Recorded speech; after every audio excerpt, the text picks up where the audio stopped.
आम आदमी पार्टी के लीडर भी और बीजेपी के लीडरों ने भी आप पे जो थे वो इल्ज़ाम लगाने शुरू कर दिए।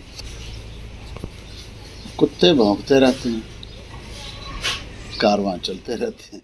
कुत्ता कह सकते हैं। अब एक ही आदमी मैंने सुना है कि कोई ऐसी बात, जो रामनगर का एमएलए रहा है बीजेपी का, इसने 32 कनाल जगह घेरी है जो आरटीआई से मैंने निकाली है, जिसमें से 10 कनाल के करीब इसने रोशनी में रेगुलराइज करवाई और 22 कनाल जो है अभी भी इसने अपने बाप के नाम पर रखी हुआ है। इसके पिताजी चले गए हैं इस दुनिया से। जी, काला बाजारी का अड्डा बनाया किसने था? प्रेसिडेंट तो तू ही था।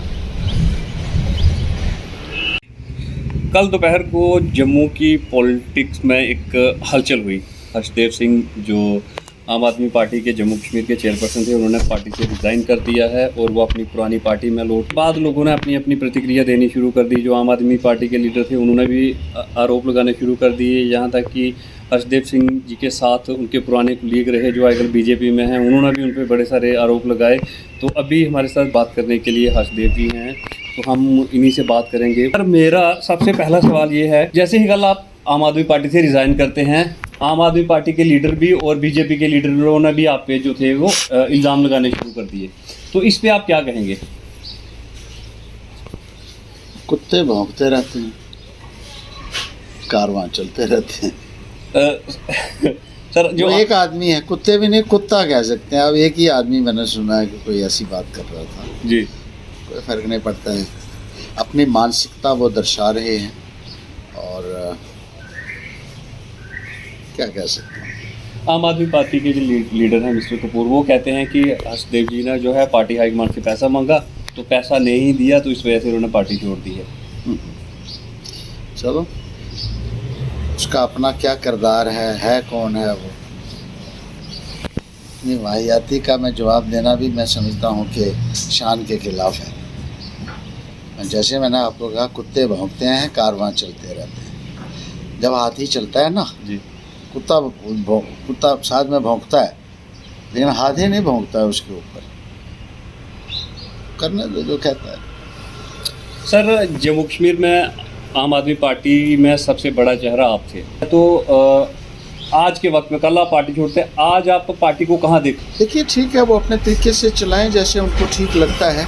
इसके बारे में मैं क्या कह सकता हूँ कि वो कहाँ है कहाँ नहीं है, ये तो वक्त जब आएगा तो तभी पता चलेगा। फ़िलहाल हमने ये फैसला किया कि हम 35 पार्टी, अपनी पार्टी की बात करेंगे, इसको बढ़ाएंगे, इसको चलाएंगे, जो हमारे बुज़ुर्गों ने बनाई।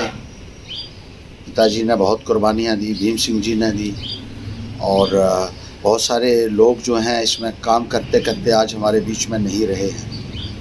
तो बहुत जद्दोजहद की है इस पार्टी को बनाने के लिए, और हमने बहुत इसमें संघर्ष किया है। 96 में जब पार्टी का जो है वजूद लगभग ख़त्म ही हो चुका था, उस वक़्त मैं जीता, और उस कॉन्स्टिट्यूंसी से जीता जहाँ से पहले हमारे इलेक्शन नहीं लड़े थे, और जहाँ से सीट एक आती थी हमारी, वहाँ भी हमारी जो है वो लगभग सफाई हो चुकी थी।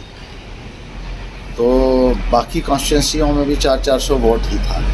तो 96 में 35 पार्टी एक लोएस्ट एब के ऊपर थी।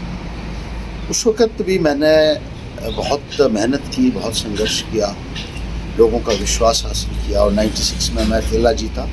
फिर अपने कार्य प्रणाली से हमने एक पार्टी को एक नई दिशा भी दी, उसको मजबूती दी, और 4 एमएलए अगले इलेक्शन में हम लेके आए, जो हमारी सरकार भी उस वक़्त बनी।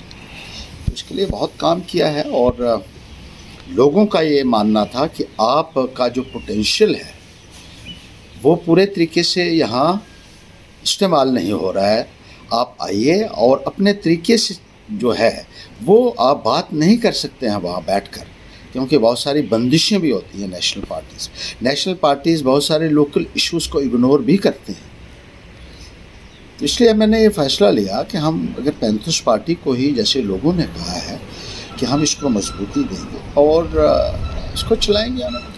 सर आप थोड़ा सा मतलब अब लोगों में ये भी जानने की क्यूरियोसिटी है कि क्या वजह थी कि हर्षदेव जी ने अचानक वो पार्टी छोड़ दी और वो वापस पुरानी पार्टी में आ गए, मतलब आम आदमी पार्टी आपको क्यों छोड़नी पड़ी? देखिए, जैसे मैंने आपको कहा कि बहुत सारे मुद्दे हैं, आज लोगों को बहुत सारी परेशानियां हैं। आप देख रहे हैं कि त्राहिमाम कर रहे हैं लोग। बुनियादी सुविधाएं लोगों को हासिल नहीं हो रही हैं।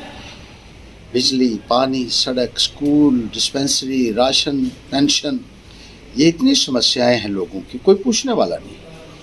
और जो नेशनल पार्टीज़ हैं उनके लिए तो ये कोई प्रायोरिटीज़ हैं ही नहीं।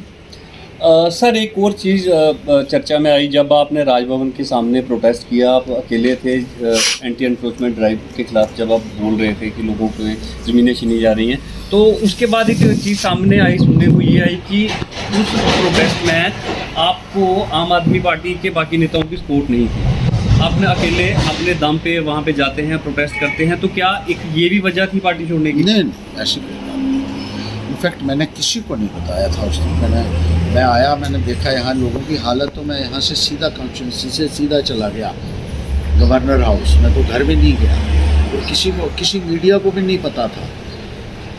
लोगों का दर्द देखकर मैं इतना दुखी था उस वक्त कि मैंने सीधा कहा कि मैं वहाँ जाके बैठ ही जाऊँगा आज।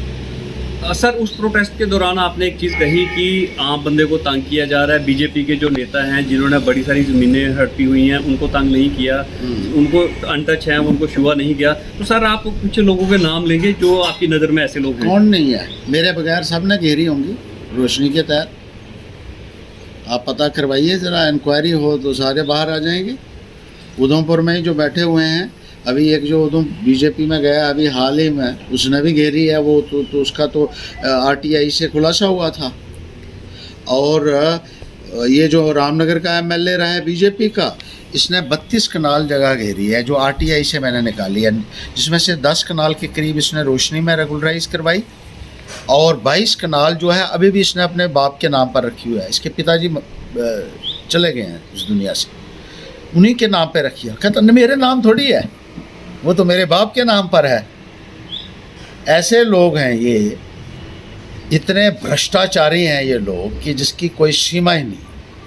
सर आपने आरटीआई का जिक्र किया कि आपने आरटीआई से इतना इन्फॉर्मेशन ली है। कल बलवंत कोटिया जी मीडिया से बात करते हुए कहते हैं कि आपने आम आदमी पार्टी इसलिए छोड़ी है क्योंकि वहाँ पे आपको आरटीआई आप बहुत ज़्यादा आरटीआई फाइल करते हैं, तो आपको आरटीआई फाइल करने नहीं दी जा रही थी। आम आदमी ने, उन्होंने कहा पैंथर पार्टी जी, अगर पैंथर, उसने कहा काला बाजारी थी पैंथर पार्टी जी, काला बाजारी का अड्डा बना था, ये अल्फाज थे जी। तो काला बाजारी का अड्डा बनाया किसने? तो प्रेसिडेंट तो तू ही था। तो सर मुझे आपसे एक और चीज़ चाहिए। बड़े सारे लोग हैं, आरटीआई एक्टिविस्ट हैं, वो उन्होंने बड़े सारे घोटाले एक्सपोज किए, लेकिन मतलब जैसे कि आपने देखा कल भी उन्होंने आरटीआई का जिक्र किया और टांट किया एक तरह से, ये आरटीआई एक्ट एक लीगल प्रोविज़न है जिससे एक आम आदमी अपने देश में किसी भी कुछ चीज़ों को छोड़ के ट्रांसपेरेंसी लाने के लिए किसी भी बारे में जान सकता है। तो इस पर गलती क्या है? क्योंकि आरटीआई उनके ऊपर लगी जब, तो उनको गलत लगा कि मेरी ज़मीनों के ऊपर आरटीआई लगी जो गैर कानूनी घेरी हुई हैं। मेरा प्लाट घेरा हुआ है वो जो ग्रीन जोन में, उसकी आरटीआई लग गई। एक कोई हाल अलाट करवाया था, टेंडर ख़त्म हो गया तो मिल मिला के उसको एक्सटेंड करवाया और करोड़ों रुपए का वो एक गबन है उसमें, रिवायत हाल है जो उसमें। दुकानें जो हैं म्यूनसिपैलिटी की अपना नाम बदल कर अलाट करवाई हैं, करोड़ों रुपए की दुकानें। तो आरटीआई से जब वो बाहर आता है तो बहुत तकलीफ़ होती है। आरटीआई वो कहते हैं दूसरों के खिलाफ लगनी चाहिए, अपने खिलाफ नहीं लगनी चाहिए। जब अपने खिलाफ लगती है बहुत तकलीफ होती है। तो सर मेरा एक ये आखिरी सवाल है कि जब आप आम आदमी पार्टी में गए हैं तो आपके साथ बड़े सारे नेता जो थे पैंथर पार्टी के वो चले गए थे, पैंथर पार्टी में दोबारा वापस आ गए हैं, तो उनमें वो ये बाकी के लोग कब आपके साथ आ रहे हैं, कब रिजाइन कर रहे हैं पार्टी से? वो आपके जो मेरे साथ है वो मेरे साथ ही हैं। उनको मुझे नहीं लगता ना ज्वाइन करने की ज़रूरत थी। जब उनको पूछा ज्वाइन करना, कहा हर्षदेव ने ज्वाइन किया तो हम भी ज्वाइन हैं। और जब बाहर निकलने की बात आई तो वो जहाँ वो है वहाँ हम हैं। हमारा एक गट है, ये बाकी पार्टीज़ की तरह नहीं है जिनका कोई सियासी आपस में। हमारा एक आपस में एक रिश्ता है जो हमारा लोग हैं हमारे साथ जुड़े हुए हैं और एक परिवार की तरह हैं। वो जहाँ भी हम होते हैं तो इकट्ठे ही होते हैं। जो मेरे साथ थे वो सारे के सारे मेरे साथ हैं आज भी। और जिन्होंने ज्वाइन किया होगा वो रिज़ाइन भी करेंगे, जो जिन्होंने किया होगा उनको कोई ओहदा होगा। तो ये थे हर्षदेव सिंह जी। इन्होंने एक्चुअली कल 2-3 मसले बड़े उठते हैं जब ये रिज़ाइन करते हैं। एक मनकोटिया साहब कहते हैं आरटीए का, तो उनका आरटीए का भी इन्होंने जवाब दिया कि आरटीआई से लोगों को क्या प्रॉब्लम है। और दूसरा मिस्टर कपूर जो ये बात कहते हैं कि इन्होंने फंड्स की डिमांड की थी, पैसे की डिमांड की थी जो इनको नहीं दिए गए, तो इस वजह से इन्होंने पार्टी छोड़ी है। तो हर्षदेव जी ने इस चीज़ को भी क्लैरिफाई किया और इसके साथ इन्होंने ये कहा कि जो लोग इनके साथ आम आदमी पार्टी में गए थे वो वापस आए।